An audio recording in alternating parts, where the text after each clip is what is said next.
Alright guys, it's me the Tycoon coming back to you with another review, and this is of Arcane Season 2 overview. So let's get into this. If you watched Arcane Season 1 when it was released a couple of years ago on Netflix, you know how brilliant this series was and how much people were looking forward to Arcane Season 2. Based upon the League of Legends game series, it is beautifully done. The animation, the animation, the voice acting, so magnificent. But once you've actually sat down and are watching season 2, especially the different styles of animations that go into Arcane season 2, you're still left wondering what the hell is actually going on. It's confusing. There's a lot of plot threads. You're wondering who the characters still are, if you can still remember their names. Like, was it Vincent or was it Victor? Was it Diego, or was there some other name that goes with it? That kind of thing. Because the characters themselves come in, do what they need to do very quickly, and sometimes you just don't get the chance to remember who they are, because there's so much going on. What they've done with Vi's character is they definitely minimized her and put in her focus on being more of a lesbian, which is Netflix all around, but, it's fine, it is what it is. The character who's had the most development in this was definitely Jinx, and they focused really well on Jinx's story. They made her into a hero without her actually looking to be a hero, yes, she's still unhinged, still psychologically damaged, but there's some really good episodes in this as well. One of them was the multiverse episode where Eco comes back with the professor, that little cat type character, and that episode was most coherent episode, because it showed Powder again, Jinx being Powder, and just going through as if life hadn't changed and Vi had passed away, so on and so forth. That was a great episode.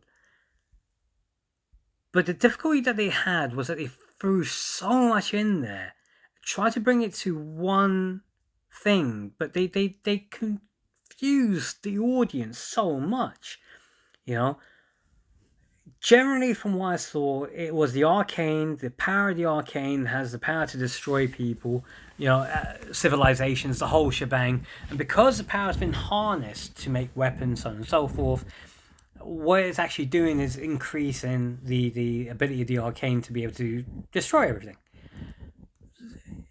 I think, would be the best way to put it, I think. But really, different plot threads are going on.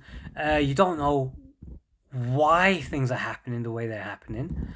You see this wonderful beast of a character, the werewolf, who turns out to be, I think, the father of both Vi and Powder, because that's never properly established, who was their father. And even then, it's like, okay, this is told in flashbacks, but yeah. I mean, Arcane itself, you can't take away from the voice acting. The voice acting is brilliant. Ella Purcell and Haley Steinfeld, sorry, just magnificent as actresses. The voice acting is so emotionally charged, but that's not enough. You get new characters who are being introduced in this, like the witches. But there's no story behind the witches. What are they about? Why are they so important?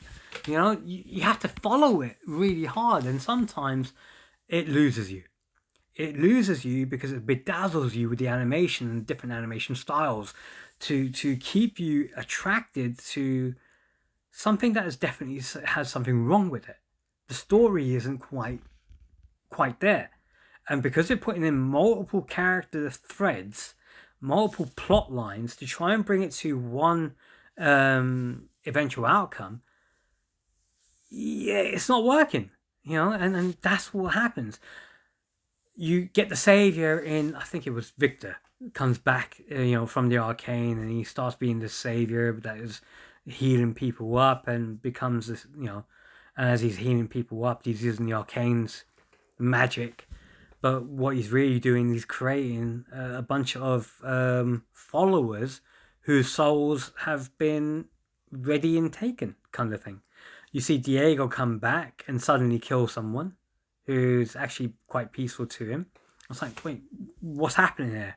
And then you're trying to, they're trying to build up the backstory, but they're shifting from the backstory to the Arcane, from the Arcane to something else. And, then they're trying to establish what's going on with some of the upper, the higher echelons. It is incoherent at times, and because of that, it leaves you confused as a viewer.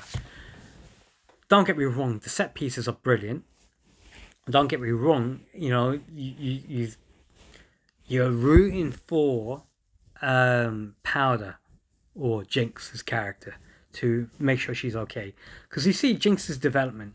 Jinx develops into a savior and a hero for one of the people who's a child, as well as for the underground people, that have been overlooked by the rich upper echelons. She's that hero for them, even though she doesn't want to be. So you got that.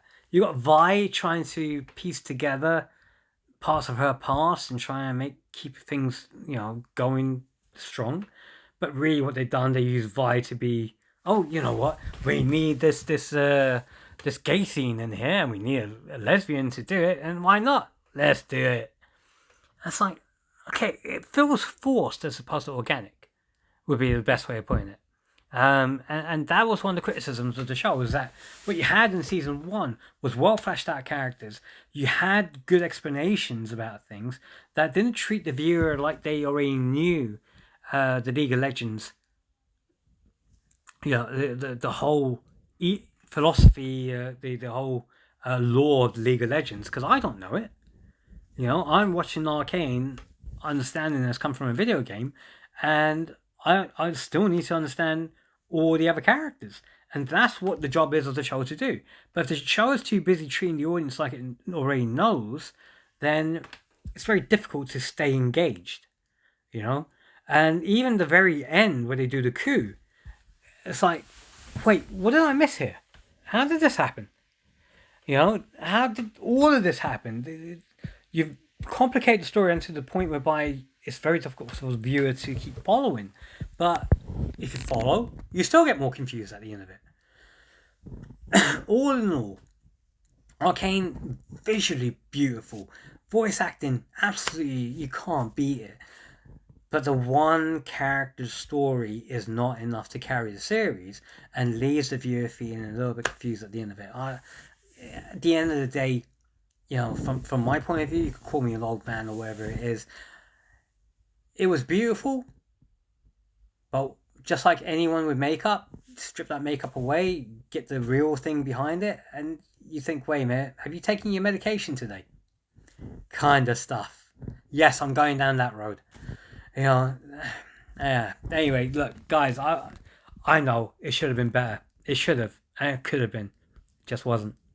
So, whichever platform you guys are watching this on, as always, leave a like, leave a comment, let me know what you think. And if you guys don't know how to do that, then you all need to go back to school. So says the TYCOON.